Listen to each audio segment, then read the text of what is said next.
Hola a todos, mi nombre es Igmar Sherman Rovira, soy enfermero de urgencias y os quería lanzar una pregunta y es si pensáis que es posible la simulación clínica durante el horario laboral. Creo que al final de esta presentación saquéis vuestras propias conclusiones.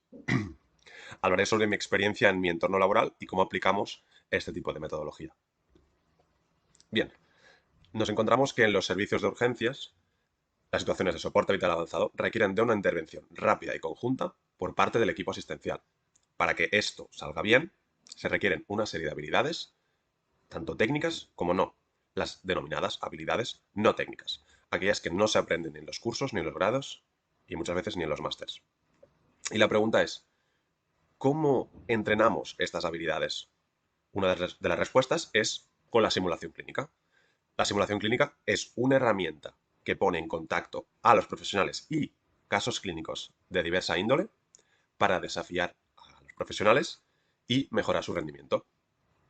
Esta herramienta ha demostrado a través de numerosos estudios desarrollar conocimientos, habilidades y actitudes que se traducen en un mejor rendimiento del equipo y una mejor atención al paciente. Bien, ¿qué es lo que sucedía en nuestro entorno y que sucede muchas veces en los servicios de urgencias? Pues que los profesionales vienen de ámbitos diferentes, ¿no? Pueden venir de UCI, de atención primaria, de hospitalización. Eh, También pasa que la experiencia de estos profesionales pues, puede ser más o menos variable. Gente que ha acabado la carrera hace un año, gente que lleva 20 años en el servicio, ¿no? Y también, además, la formación específica que tienen estos, ¿no? A veces hay gente que tiene muchísima formación específica, ha hecho muchísimos cursos, grados, perdón, máster, ¿no? Expertos, y otras personas pues, que realmente no se han ido actualizando.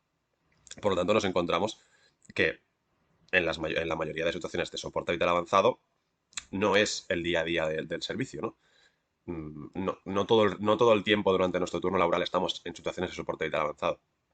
Por lo tanto, con todas estas variables, tenemos pues que tenemos una situación inusual con experiencia variable y profesionales que vienen de muchos sitios diferentes.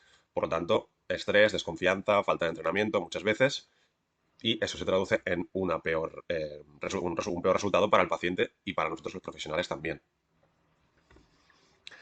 El objetivo de un poquito de la presentación, ¿no?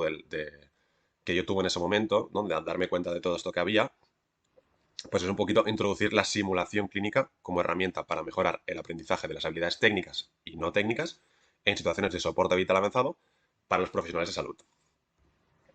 Bien, entonces, ¿cómo se puede planificar un poco estas simulaciones clínicas durante nuestro entorno laboral? Bueno, pues en nuestro caso yo explico desde mi experiencia y luego se puede adaptar a cada servicio, ¿no? Pero bueno, lo que hacíamos son simulaciones programadas, ¿de acuerdo? Simulaciones programadas semanales, por ejemplo, el lunes, el miércoles y el sábado, ¿de acuerdo? O simplemente un día, lo que se pueda, ¿de acuerdo? Y otra de manera sorpresa. Es decir, nosotros hacemos nuestro turno laboral y hay alguien que sabe, ¿no? Que en este momento vamos a hacer la simulación clínica. De manera sorpresa porque así aumentamos el realismo de la misma, está claro. Otra cosa importante acerca de las simulaciones clínicas es que estas son menores, o sea, el tiempo de las mismas es menor a 10 minutos para permitir el funcionamiento normal del servicio. ¿De acuerdo? Además, em, perdón, además tenemos que las simulaciones clínicas se tienen que realizar en todos los recintos del ámbito de salud donde estemos. ¿Por qué? Porque así permitimos detectar los errores latentes del entorno. ¿De acuerdo? Si lo hago en el box de emergencias, si lo hago, por ejemplo, en el box de observación, ¿no? En los diferentes sitios para esto. Además, contamos con una... O sea, en el caso de que una pregunta es, ostras, ¿pero dónde sacamos los casos clínicos y que los tenemos que inventar nosotros? Una de las opciones es esa. Pero hay muchas otras, que es, por ejemplo, consultándolo en bases de datos. ¿De acuerdo? En bases de datos con múltiples casos clínicos, como por ejemplo esta página web que os enseño aquí.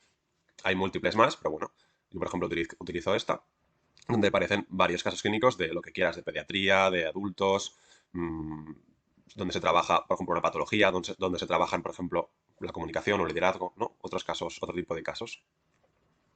Bien, he dedicado una diapositiva solo para hablar del debriefing, ¿de acuerdo? El debriefing es una reunión, una puesta en común, ¿de acuerdo? Ya que dentro de la simulación clínica es la parte más importante. El debriefing se realiza al finalizar la simulación clínica y permite tener una conversación guiada con el equipo implicado para la reflexión, la retroalimentación, con la finalidad de mantener o mejorar el rendimiento futuro. Este debriefing, para poder estandarizarlo, es decir, para que todo el mundo pueda hacer el mismo, ¿de acuerdo? Se ha utilizado una herramienta que se llama Pearls, ¿de acuerdo? Que simplemente lo que nos dice es, ahora tenemos que hablar de esto, ahora tenemos que hablar de esto y ahora tenemos que hablar de esto, para que todo el mundo siempre siga el mismo patrón, ¿no? Entonces, ¿cuál es la utilidad del debriefing? Pues el debriefing nos permite evidenciar las necesidades de mejora del servicio, por ejemplo, ¿de acuerdo? O en el caso del material, ¿no? Por ejemplo, nosotros estamos haciendo la simulación clínica y nos damos cuenta de que, ostras, pues mira, quería coger esto o quería coger lo otro y no estaba en el sitio, o no había ese tipo de material, ¿no? También nos evidencia, por ejemplo, la necesidad de formación específica. Es decir, a lo mejor estamos tratando, por ejemplo, algo respiratorio y nos dimos cuenta que no sabíamos cómo funcionaba esta patología o qué se tenía que realizar, ¿no? O cómo consistía. Otra de las cosas que nos evidencia, pues por ejemplo, es la comunicación, la falta de comunicación, el liderazgo. Es decir, yo no sabía comunicarle a mi equipo qué es lo que tenía que hacer, ¿no? Por ejemplo, o que a lo mejor a mi compañero que eso no era la última, eso que estaba haciendo no estaba bien, o que a lo mejor no era lo último que se tenía que hacer, o no sabía liderar. Yo estaba delante de un caso de un paro, por ejemplo, y no sabía decirle a mi equipo, mira, tú haces esto, tú haz lo otro, yo voy haciendo esto. No, por ejemplo, no sabíamos liderar o no sabíamos ser follower, no sabíamos seguir, ¿no? Este tipo de órdenes, ¿no? Otra cosa que nos puede evidenciar es el conocimiento del material disponible. Es decir, por ejemplo, tengo este respirador, tengo esta máquina de BiPAP o tengo este monitor y no sé cómo funciona. No, nadie nos ha enseñado cómo funciona. Bien, con todo esto lo que podemos nosotros hacer es dar un feedback a nuestros responsables, ¿no? Decir, mira, pues hemos detectado esto, ¿y cuál es la solución? Pues mira, necesitamos formación específica en esto, o necesitamos cambiar esto de sitio, ¿no? Por ejemplo. Bien. Em, para las simulaciones clínicas se necesitan realmente pocos recursos, ¿de acuerdo? Se necesitan un monitor para las constantes vitales, ¿de acuerdo? Esto es de fácil utilización porque todos tenemos monitores en nuestro servicio, pero lo interesante es que nosotros podamos modificar los parámetros de este monitor, ¿no? Entonces, para ello, hay, por ejemplo, con una tablet, ¿no? Que tenga alguien una tablet o comprar una tablet para el servicio, ¿de acuerdo? O las que utilizamos, por ejemplo, para hacer las videollamadas durante el COVID, ¿no? En ese tipo de aparatos nosotros podemos descargar una aplicación que lo que hace es simular las constantes vitales. Hay múltiples aplicaciones gratuitas, ¿de acuerdo? Por ejemplo, aquí os pongo una imagen, ¿no? Entonces utilizamos una aplicación que lo que tú puedes variar es, pues mira, cambio la frecuencia cardíaca, cambio la saturación de oxígeno. Entonces, una persona desde su dispositivo puede cambiar las constantes vitales de la tablet, por ejemplo, del monitor. Eso nos sirve como monitor de simulación. ¿Qué otra cosa necesitamos? Pues, por ejemplo, material caducado, usado que esté esterilizado. Los típicos tubos endotraqueales, por ejemplo, cánulas nasofaríngeas o mascarillas de oxígeno, vías intravenosas, ¿no? Todo ese tipo de cosas que estén caducadas pues nos pueden servir para aumentar el realismo de nuestras simulaciones clínicas. Además, también podemos utilizar, por ejemplo, bueno, necesitamos seguramente maniquí de reanimación cardiopulmonar, ¿de acuerdo?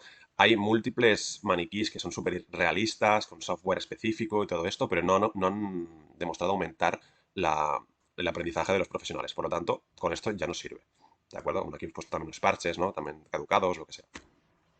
Bien. Em, entonces, una cosa importante aquí, ¿de acuerdo? Es cómo le demostramos a la dirección o a los responsables que este tipo de intervención que estamos haciendo nos ayuda o ayuda al servicio. Pues analizando esta intervención, ¿de acuerdo? Entonces, para poder analizar esta intervención de la simulación clínica, los profesionales implicados en la simulación clínica rellenan al final de esta una escala de efectividad de la simulación clínica, para conocer en primera instancia cómo de efectiva ha sido la simulación clínica para mejorar su preparación ante situaciones de soporte vital avanzado. Aquí os he puesto un ejemplo, ¿de acuerdo? Donde vemos la escala de efectividad de la simulación clínica, ¿de acuerdo? Que se rellena pues, al final de esta, con algunas preguntas, ¿no? Por ejemplo, ¿estoy mejor preparado para responder a los cambios en la condición de mi paciente? Entonces, como estos profesionales rellenan esta encuesta una vez al principio de todo, vemos cómo es el estado basal de conocimiento, de preparación de nuestros profesionales. Posteriormente, ¿de acuerdo? Pasamos a la fase de seguimiento, donde los profesionales van haciendo sus simulaciones clínicas, ¿de acuerdo? Semanales, y mensualmente vuelven a repetir esta escala, ¿de acuerdo? La vuelven a rellenar, y entonces así vamos viendo la evolución de nuestros profesionales, cómo van haciendo diferentes simulaciones clínicas y mensualmente cómo mejora o no. Y luego finalmente, pues en la fase de mejora, cogemos todos estos resultados y sacamos nuestras conclusiones. Pues mira, hemos visto que gracias a las simulaciones clínicas nuestros profesionales han ido aumentando su grado de capacidad, su grado de aprendizaje, de confianza, ¿no? Todo este tipo de cosas que evalúa la escala esta que os he mostrado. ¿De acuerdo? Ya os dejo un pequeño ejemplo práctico para que veáis cómo funciona la simulación clínica. De manera muy resumida, es un vídeo hecho por el servicio en el que yo trabajo.